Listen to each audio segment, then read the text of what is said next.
Cellphone ba yan? Yes po. Okay. In-accept mo naman ano. Okay. Yes po, yung recording po. Oo, naka-record na tayo.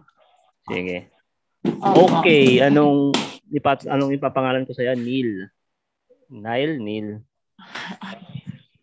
Kahit na ano na. Lin na lang po, Lin. Lin, okay. Sige, Lin. Buti naman nakapasok ka. No? Maraming nakaano kanina eh. Kaya nga po, thank you po. Kasi binigyan niyo po ng chance na makausap mo nga kayo. Actually, kanina magkasama kami. Ano ba yung ano tayo ha? Ano ba tawag doon? I-organize natin yung presentation para una. Sige po. Ilang taon ka na? 25. 25. Ilang taon na siya? 26. Okay. Pares kayo ng gender? Opo. Sino sa inyo ang lesbian? Actually, pareho po kami, bay. Parehas? Opo. Okay. Sige. Pareho po kami, bay, niya. And hindi po siya legal sa kanila. Okay. Taga saan siya? Dito din po. Sa Muslim siya? Hindi po, hindi. Katoliko. Katolik. Okay. Opo.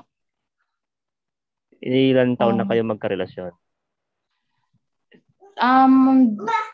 Kung yung pinaka po namin, ito po na yung pinaka seryoso pong relasyon mo namin, 1 year and 2 months. 1 year and 2 months na.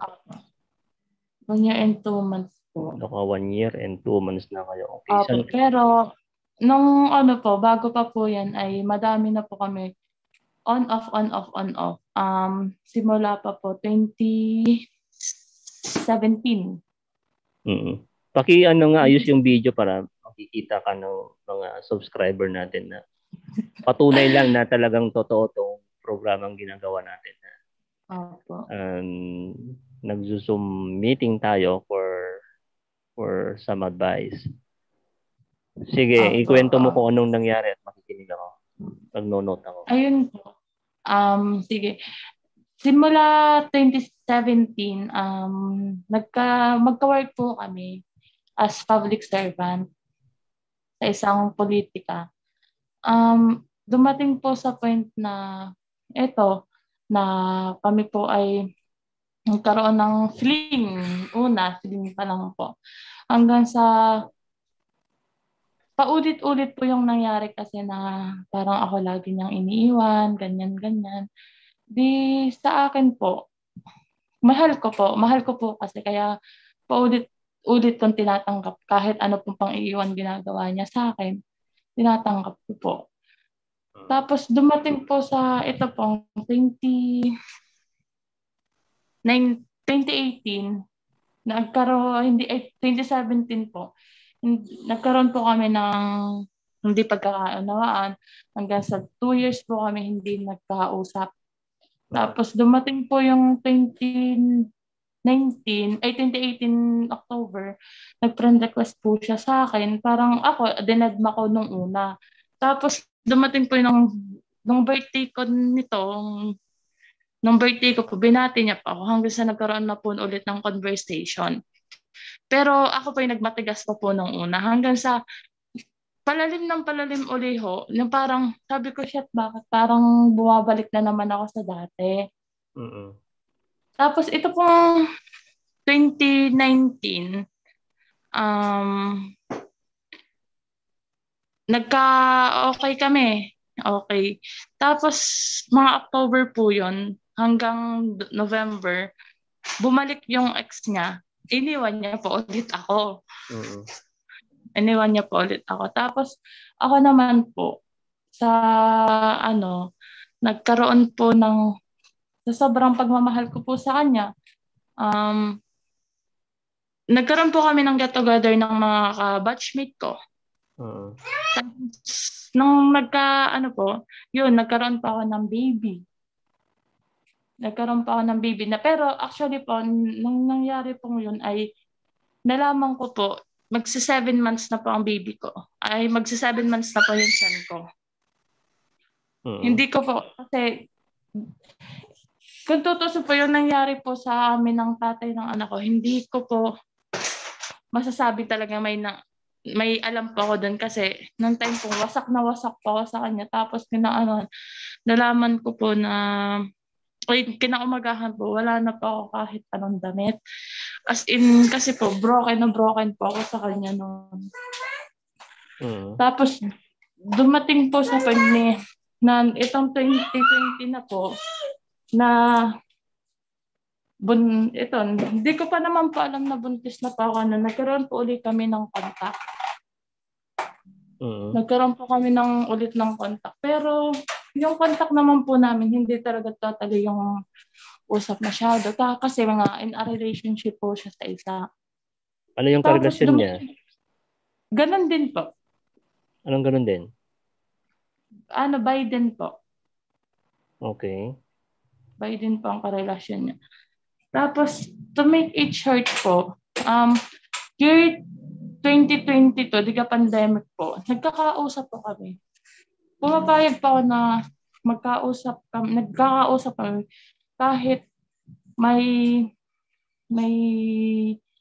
karelasyon pa po. Pero hindi naman pa ako totally third party na involved kasi wala naman din pong namagitan uli sa amin. Pero nagkaroon po kami ng contact. Wala pong Tapos, yun po, nung June 18 po, medyo nagtataka na din po ako sa sarili ko kasi sabi ko, hindi pa po ako nagkakaroon. Hanggang sa nagpa-check up na po ako noon kasi yun nga po, buntis pa ako. Hanggang sa sinabi ko po sa kanya, hindi po ako nagtihim.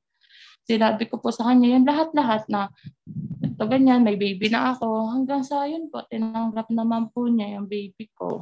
Na sabi niya, wala daw magagawa, ganito ganyan. Tapos, ito pong August ng mga anak po ako.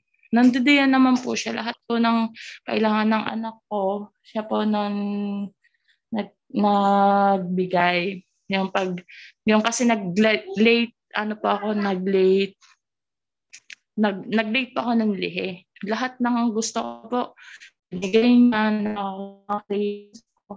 Tapos yung mga gamit ng baby ko, sa pag-anak. To make it short po, itong July, nagkaroon po kami ng kami. Okay. Nagkaroon po kami. July 6. July 6 po yun. Tapos July 26, nag-cold na naman po siya sa akin. Kasi yung ex na bumabalik po sa kanya. Yung parang, ano ba ako? Iklaro ko lang pares kayong bisexual, tama? Yes po. Itong tinutukoy mo ngayon babae. Pares kayong babae? Opo. So pares kayong may gusto sa babae, may gusto sa lalaki? Opo, ganun din po. Ganun po. Okay. Pero siya po, ayaw niya po pumasok sa relasyon ng lalaki. Okay. Opo. Tapos ito po, hindi ginawa ko po na hindi na po ako nag-ano sa kanya kasi nag-focus na po ako sa baby ko. Itong November, actually, nagkaroon na po kami ng talagang formality na kami na po. Kasi inalis niya na po, tinanggap niya po sa side ko po alam niya yung relasyon po namin. Pero sa side niya, hindi po. Sa side mo, alam ng relasyon ninyo, sa side niya, hindi. Naklaro ko lang po. Ilan taon na siya? 26 po. So, halos magkaedad lang kayo? Opo. Isang taon, kaka-25 ko lang po siya. Siya pa ay magta-27 na po itong 2 taon. Opo. Okay. Working? Student? Yun po, nung 2021, 2022 ng November 27 po ay nag-official na po kami hanggang sa nagtuloy-tuloy po hanggang sa dumating po yung time na nag-propose po siya sa akin ng December 27. Nag-propose po siya sa akin. Nandun po yung pamilya ko, yung kaibigan ko. Actually, sabi ko, ito na ba? Yung parang napatalo. Sabi ko, ito na ba yung parang bunga ng aking paghihintay? Oo. Tapos dumating po sa, okay, yung relasyon po namin, dumating po ang January, February, March, April, May, June, July. Hanggang po nagkaroon na po ng problema. Kasi di ka po sa lahat naman po ng relasyon ay hindi naman po maiiwasan na nagkaroon po ng problema. Okay. Naiintindihan ko po siya kasi nagkaroon po na, dumating po sa point na nagkaroon po kami ng problema about sa family ko. Oo. Pero hindi ko na po yun iiwasay si Wala. Yun po, nagkaroon po kami ng family problem about sa pamilya ko. Tapos, nitong October, ang dami, halos po araw-araw na po kami nag-aaway, ganyan. Tapos, nung November anniversary po namin, nag-away din po ulit kami. Away bate. Ito pong January 26, ito na po, nandito na po tayo. January 26, malabo na po ang aming sitwasyon. January 26 po ay nagkaroon po kami ng hindi kasi po may mga share posts ako na akala niya para sa kanya. Kasi nga, oo nga naman, wala naman po iisipin na sa kanya po talaga iisipin na kaya ako nag-share ng kasi broken po ata. Pero hindi po. Yun po ay parang mga meme ko lang po sa aking buhay. Tapos, yun po, parang January 26 po, sabi natin, nag-deactivate po kasi may hindi po kami pagkakaintindi. Yun, nung January 26 po ng hapon, ay mga bandang alas 11 po. Sabi niya, ayaw niya na daw po, tigil na daw po namin, ganyan. Ang dami niya pong sinabi.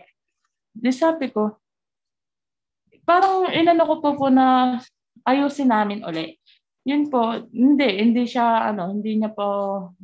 po kami hanggang alas 12 po, nag-chat po siya sa akin, kumain na daw po kami ni baby. Hindi po ako nag-reply, hindi po kasi sabi, humingi po siya sa akin ng space. Kumbaga, parang nirespeto ko po yung niya na, okay, sige, gusto ko ng space.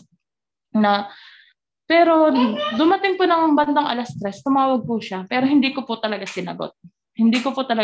Kasi alas 3 ng hapon, madaling araw? Hapon po. Okay. Kasi sabi ko, humihingi ka ng space para mapag-isipan mo yung sinabi mo sa akin na gusto niyang huminga. Hindi, binigay ko naman po yun. Tama. Sa madaling sabi po, 26, yung po yung time na yon, nakita ko po, may login po sa aking account na nasa iba siyang lugar. May kutob po ako. Sabi ko, may login siya sa ibang account mo? May kasi po po, 'di ba, na kung nasaan pong lugar. Kung naglalagin ka, may naglagin na taga Singapore, na ganun, ha? Opo. Okay. Opo, wait lang po. Wait lang po.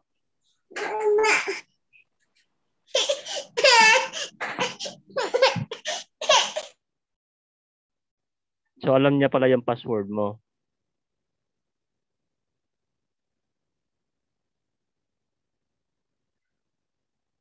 Sige lang, take your time.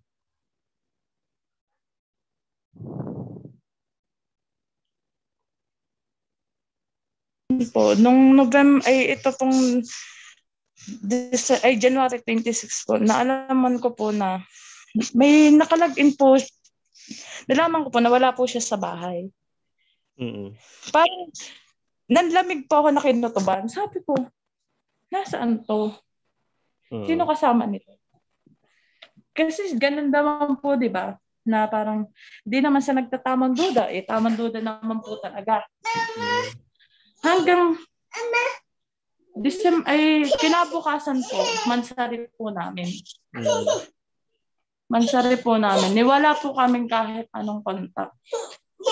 January 27, yung mansari nyo. Yes po. Okay. Tapos, pero nag-chat po ako sa kanya ng 27, pero hindi ko po siya binati. Ang sabi ko lang po na kung pwede, mag-usap po kami. Pag-usapan namin po yung naging gusot namin. Sabi niya po, naging sagot niya po, pwede naman. Pero hindi daw po siya pwedeng ng araw na yun. Gaano ba siya kabilis mag-reply sa message mo? Matagal po. Matagal. Okay. Umabot po ng isang oras ba? Opo, isang oras. So, alam niya yung password mo? Po. Yes po. Okay. Sige. Dumating po sa point na sabi, parang iba po yung pakiramdam ko. Ito po, nung sabi ko, sige, hindi po kami natuloy ng pag-uusap namin. Sabi niya, pero nakikita ko pa nagma-my day siya. Parang, sabi ko, sino kayang naking kasama dito? Pero may pumapasok na po sa isip ko. Pero mali naman po pala yung pero may kasama po talaga siya. Nung, ito pong 29, nagkaroon po kami ng pag-uusap. Na parang pong sabi ko, ayusin na natin to. Bigyan niya ako ng 1 buwan para ayusin yung naging gustot namin. Pero ang naging sagot niya po sa akin, sige daw po. Ang akala ko po, sa pagsisige niya, parang okay na parang aayusin niya po namin. Ito pong dumating na February, ito pong taon na to, February 3, birthday ng aming February 2, nagkita po kami kasi nagpapasama po siya bumili sa akin ng kasi syempre po mahal ko, syempre sinamahan ko po. Hindi po ako tumanggi ng time na yun. February 3, birthday po ng aming boss. Parang alam mo po yan na parang okay po kami. Okay. Hanggang sa February 4, pinapupunta po kami sa dun ko na po na parang kakaiba talaga ako nararamdaman. Kasi once po kasi ako nagyayaya sa ganitong bagay, sama po agad kami, napunta po agad kami. Pero po itong magbe-birthday po kasi, 18th birthday po kasi ng pinsan. Sabi niya, hindi daw po makakapunta na may mga dahilan. May mga naging dahilan po siya. Di hinayaan ko po. Di sabi, tapos February 5, nagkita po ulit pala sila. Nasama niya ng time na ex niya din po yung dati na. Pero sinabi niya sa akin, hindi naman daw po naging sila. Yun po, nung time na yun ay kasama niya po ulit. Nag-coffee date po ata sila dito sa aming lugar. Sabi ko, pero in-upload niya po yung picture na yun ay nung time na nagkaroon po kami ng trabaho. Para hindi naman po halata, di ba? Nagkaroon po, doon niya po in-upload. Sabi ko, nung time na to, kasama ko ako to eh. Pero, wala na po, hindi ko alam kung saan ako lulugar, kung meron pa po bang namamagitan sa amin. Hanggang sa, ito po, November 9, hindi na po ako nag-chat sa kanya. Hindi na po ako nag-chat sa kanya na hanggang sinabi niya po sa akin, i-block ko na daw po siya.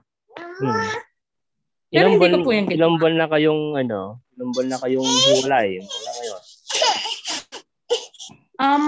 Po, 26 po ng January, ito lang po. Itong January lang? Yes po. 26. Mula nung January 26 hanggang ngayon, hindi ka na nagme-message sa kanya? Hindi. Nagkakaroon po. Ito po kasi ang isa sa mahirap. Kaya po ako nagkakaroon po kami ng convo. Gawa po kasi ng trabaho namin. Hindi ko po alam kung anong pag-iwas po ang gagawin po. So anong gusto mong mangyari sa kanya? Gusto mong bumalik siya sa'yo o gusto mong disiplinahin siya? Ano ba? Pwedeng pareho po yun. Gusto mong mag-focus siya sa'yo? Hindi ko naman po sabihin na mag-focus po sa amin. Yung parang yung parang maayos na po talaga namin yan. Parang, kasi po, ayoko na po kasi ng setup na ganito. Ganito kasi ang nangyari sa inyo. Di ba away-bati kayo? Away-bati. Kamo, di ba? Maraming beses kayo nag-aaway tapos nagbabati. nag-aaway kayo, hindi ko alam kung ano pinag-aawayan yun eh. Ngayon, ang tanong ko, sino ba ang unang lumalapit kapag gusto nyong magayos? Ikaw Siya ba o po. siya? Siya. O bakit siya lumalapit? Dahil nung dumidistansya ka? Opo, dumistansya po talaga ako. Nung dumistansya ka, di ba? Nung dumistansya ka, lumalapit siya sa'yo. Ngayon, nung nagkakaayos na kayo, ikaw naman itong baka naman masyado kang naging ano sa kanya, naging kumbaga madikit masyado or naging Opo. Naging tsaka po na isa po. Naging kampante po ako. Naging kampante ka sa kanya nung naayos niyo na yung relasyon ninyo. Diba, nakikita mo naman, di ba? Kapag ka dumidistansya ka, lumalapit siya sa'yo. Pero kapag ka lumapit na siya sa'yo, ikaw naman tong hindi mo mapigilan ang sarili mo. Yes po. Diba? So, yun ang baguhin mo. Pero, kaya mo naman pabalikin eh. In your own way. Ito nga po, ito po. Kanina, magkasama po kami. Kasi sabi ko, foreclosure. Nag-compose po ako ng message na sabi niya, bakit daw hindi ko po sinabi? Nakalagay po dun, sabi ko, kinamusta ko siya dun, sabi ko, pero pinabasa ko po siya sa kanya personal. Hindi ko na po, na ako po mismo nagsabi. Sabi ko, kamusta ka na? Sabi ko, ang dami-dami nakakanduma na pagsubok sa atin, ganito, ganyan. Sabi ko, salamat. Ano po ako, sabi ko, salamat kasi pinaramdam mo sa akin nung mga panahon na minahal mo ako ng sobra, hindi lang ako pati kakaanak ko.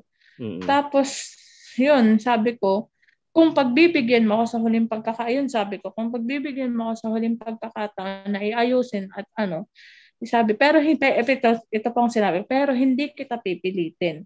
Tapos sa pinakahuli po, ang nakalagay doon, malaya ka na.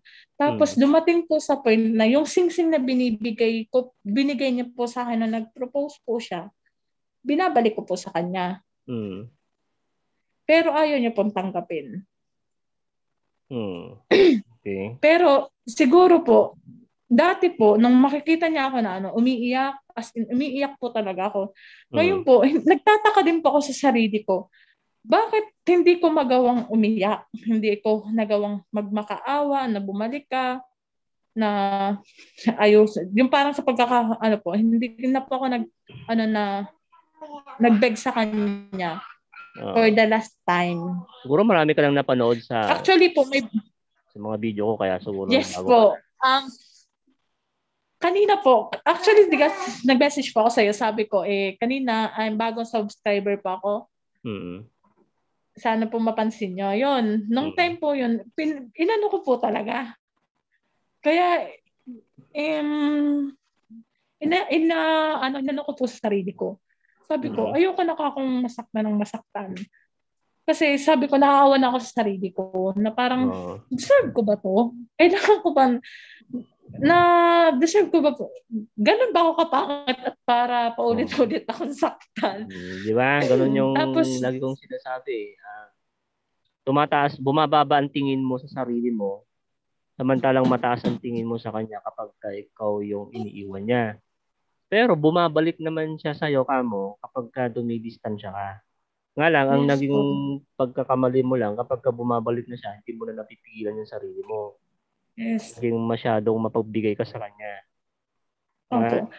So, ang gawin mo, kung gusto mong, yun lang naman yung yung technique doon eh. Pagka dumidistansya ka kasi, bumabalik siya sa'yo. Ngayon, kapag bumalik siya sa'yo, bawasan mo siguro yung pagiging mapagbigay mo sa kanya. Okay. Okay po. Siguro, yun, mag-adjust ka. Nasasagot mo naman yung katanungan mo. Ngayon po, nag-message po siya sa akin nung paalis na po siya. Hindi ko po siya hinatid. Siguro nanibago siya kasi hindi po talaga, dati po pag napunta po siya dito, hinahatid ko po siya o ano. Ngayon po, siguro parang nanibago siya na hindi ko po siya tinignan nung umalis siya. Ganito kasi ang dyan, ang logic dyan. yung taong hinahabol mo, magpapahabol talaga yan. Hindi ka hahabulin nun kasi hinahabol mo eh. Tama ba? Yes po. Okay. Kapag ka hindi mo hahabulin yan, hahabol yan sa'yo kasi hindi mo hinahabol eh. Habang nararamdaman niya na andyan ka sa kanya, na kampante ka, na parang natatakot kang mawala siya sa'yo o mawalan, patuloy niyang gagawin yan. Ngayon, baliktarin mo. Dapat sa'yong matakot mawalan. Matakot na mawala sa sa'yo. Huwag mong iparamdam sa kanya na natatakot kang mawala sa sa'yo para siya ang makaramdam ng matatakot na mawala ka sa kanya. Opo. Yun. Actually, nakuha mo naman yung technique eh. Yes po. Dumistansya ka. Tapos siguro i-stop mo muna yung mag-message sa kanya. As in po, hindi pa ako kasi ito, nawiwerduhan lang po ako ng kilos niya. Kasi, sabi ko, pero ito po, umamin siya na may nililigawan niya na yung kasama niya. Kagabi. Yun nga.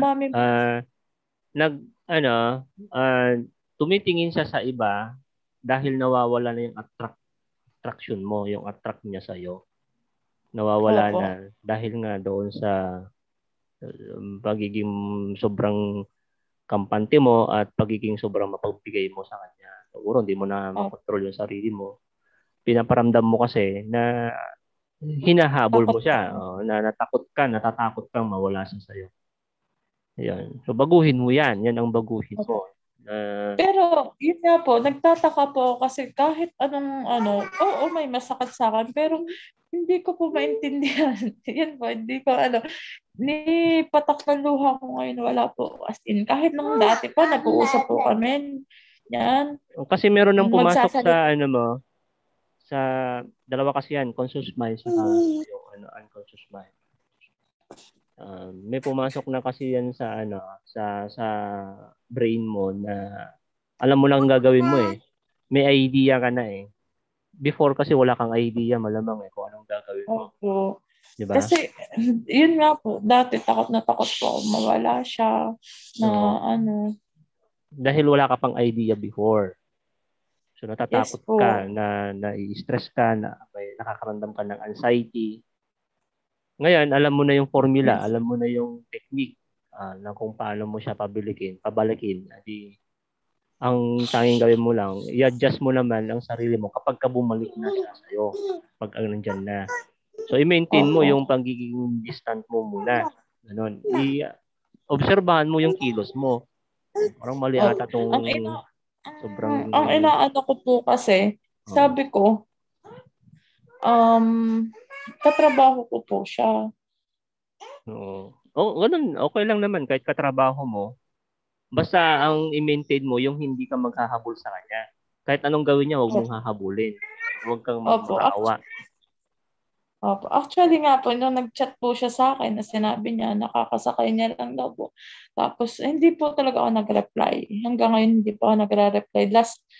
Tsaka nung sinundan po nun, 2:00 pa hanggang ngayon, 6:00, diba? Hindi po ako nagre-reply sa kanya.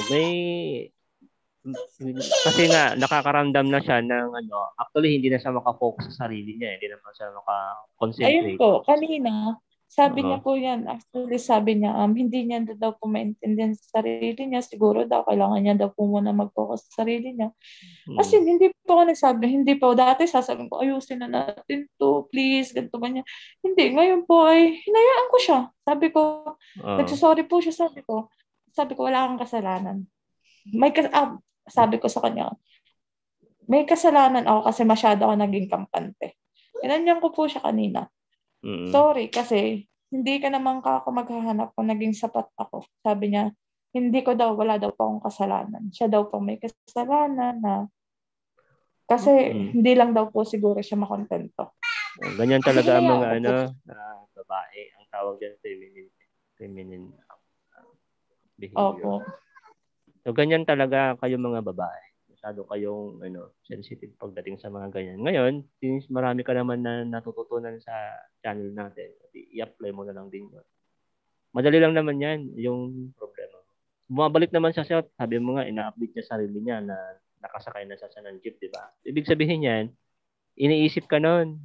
Oo, laman ka ng isip nun. Siguro, naisip niya po yung message ko kanina sa tsaka Oo. ibinabalik ko na po yung singsing. Ayaw niya pong tanggapin. Sabi ko nga po sa kanya, I think may someone better na masusuotan mo niyan. Sabi niya, ayaw niya daw po. So, ang Itago ko gawin lang daw. mo, para maging effective yan, ah, medyo tagalan mo konti ang pagdidistansya sa kanya. Tagalan mo konti ang magiging distant mo sa kanya. Kasi pagka lumalapit yan siya sa'yo, agad-agad ina-accept mo, tama? Yes So po. hindi mo siya natitiis. Balansin mo siguro kung dati pag humingi siya ng apology, tanggap mo agad. So kung palipasin mo muna ng 3 araw, 5 araw na wala kang sasabihin sa kanya, pasensya ka na. Medyo kailangan ko magpahinga muna. Medyo busy ako. Ganun lang. Medyo limitahan mo din yung mga dapat mong sabihin sa kanya para magkaroon siya ng maku-curious siya sa'yo. Gusto ko pong gawin yung sinasabi niyo ng no contact na po. Actually, kaya ko naman po. Kaya lang, ang iniisip ko nga po, yun, makikita ko pa din po sa O di wag mo lang. O di pagka dumating siya na, iwasan mo konti. Ganun. Tingnan mo kung saan ba ka, same department ba kayo? Opo. Actually, partner po kami sa trabaho. Sales ba yan? Sales? Hindi po. No. Public servant po kami. May hinahawakan po kaming kandidato. Okay. Tama. Nabanggit mo kanina. Okay.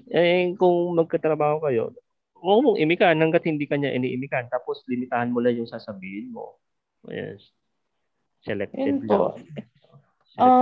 Tsaka naiinis po ako kasi, alam mo, yun nga po, na katulad po ng isang araw na kami po ay nagkukwentuhan ng kanyang bigla po siyang pumagitna sa amin na alam naman po niya na.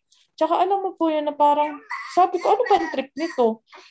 Kakoy, may nililigawan na, pero bakit ganda ang mga asta? Siguro, dumadating sa point ko, pinagsaselas ba ako dito? Hindi po sa pagiging assuming po Kasi kilala ko po siya kasi, pag once kasi siya na interesado sa isang tao, never na yan makikipag gaya po ng una niyang ginawa sa akin, na never niya, binitawan na ako. Kaya sabi ko, ano ba akong nito? Kaya, naguguluhan po ako minsan. Pero, nung isang araw, talagang umiyak po talaga ako. Umiyak kasi mahal ko po babalik naman yun nga, yun yung sinabi ko kanina. Balansin mo yung mga kilos mo saka yung mga pinapakita mo sa kanya. Bumabalik naman babalik at babalik talaga yan. Pero kung gusto mo yung totally mabaliw siya sa'yo, edi i-adjust mo yung pagiging distant mo sa kanya, habaan mo konti. Pero wag naman yung masyado kasi baka mamaya baka mamaya ano ko po yun kahit may nililigawan na siya. Yun nga po. Oo naman. Tignan mo nga, hindi nga siya nakafocus sa'yo. Hindi siya nakafocus sa sarili niya. Hindi siya nakafocus kung saan man. Nakafocus yan sa sa'yo dahil nga doon sa ginagawa mo ngayon. Di ba? Kasi tinataboy mo na Yung taong tinataboy mo kasi, medyo medyo tatamaan yan. Mapapaisip yan. Talaga ba? Ganun. Hindi na ba rin ba ako attractive sa kanya? Kasi nagpaalam na siya, sabi niya uwi na. Sabi ko, uwi na, lakad na. At kakoy nag-aantay na kailangan mo pa akong i-update yung taong yun. Sabi niya, ang naging sagot niya po sa akin, i-update ako mag-edit daw po siya ng picture na yung parang biniro ko lang po siya, pero sabi ko, okay. Hindi mo na din dapat, medyo bawasan mo din yan. Kung sasabihin sa kanya mga ganyan, kasi malabas na na-insecure ka. Napanood mo naman siguro yung insecurity. Opo. Malabas na na-insecure ka sa paligid niya. Ibig sabihin yan, pagka na-insecure ka sa paligid niya, sinasabi mo lang, inaamin mo na mas mababa ang dating mo kaysa sa kanila. Parang pinagtutulakan mo siya doon sa paligid niya. So kahit hindi mo na Tsaka sabihin yung mga ganyan. tsaka naiinis po kasi ako sa kanya. Alam niya naman po na na nang